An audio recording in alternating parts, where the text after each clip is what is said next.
Pouvez-vous nous dire quelle est la vocation du Users Meeting? Soleil est une infrastructure qui est par définition ouverte aux utilisateurs. Il est donc tout à fait important que nous ayons un espace de dialogue entre utilisateurs, responsables de Soleil, responsables de ligne, scientifiques de ligne, pour définir quels sont les besoins des communautés, quelles sont leurs attentes, et inversement, pour leur communiquer quels sont les développements que nous pouvons faire aujourd'hui à l'intérieur de Soleil, quels sont les outils que nous pouvons mettre à leur disposition. Quelles sont les priorités de Soleil à l'égard de ses utilisateurs? La première priorité est bien évidemment que nos utilisateurs trouvent à Soleil l'environnement nécessaire pour effectuer les expériences qui sont nécessaires dans leur domaine spécifique pour faire avancer le champ des connaissances. Pour ça, il est tout à fait fondamental que Soleil soit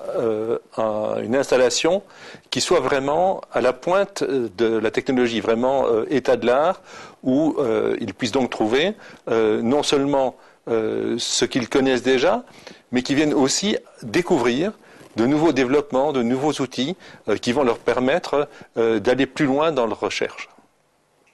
Quels sont les enjeux scientifiques de demain dans lesquels Soleil sera partie prenante?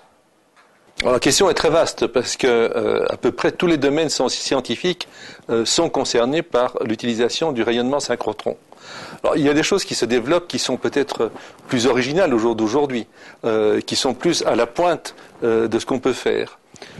Je dirais il y a deux aspects qui me paraissent tout à fait importants. Alors c'est peut-être pas tellement des domaines scientifiques, bien sûr, on peut dire la nanotechnologie, les sciences de la vie, les sciences de l'environnement, on peut employer des noms à la mode, mais je pense plus fondamentalement les développements nous poussent vers une étude de tout ce qui est matériaux hétérogènes, c'est-à-dire des matériaux qui sont composés de plusieurs éléments juxtaposés et que nos capacités d'analyse et qui sont liées à l'énergie que nous pouvons obtenir, à la quantité de photons, en fait la quantité de lumière qu'on peut générer sur Soleil,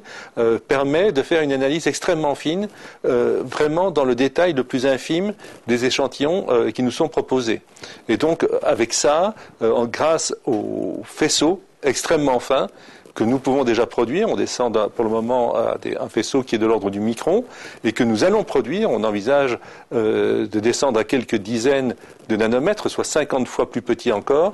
On pourra donc étudier des matériaux hétérogènes dans un tas de domaines, en sciences de la vie par exemple, étudier ce qu'il y a à l'intérieur d'une cellule, ou dans tout autre domaine, étudier des nanomatériaux par exemple.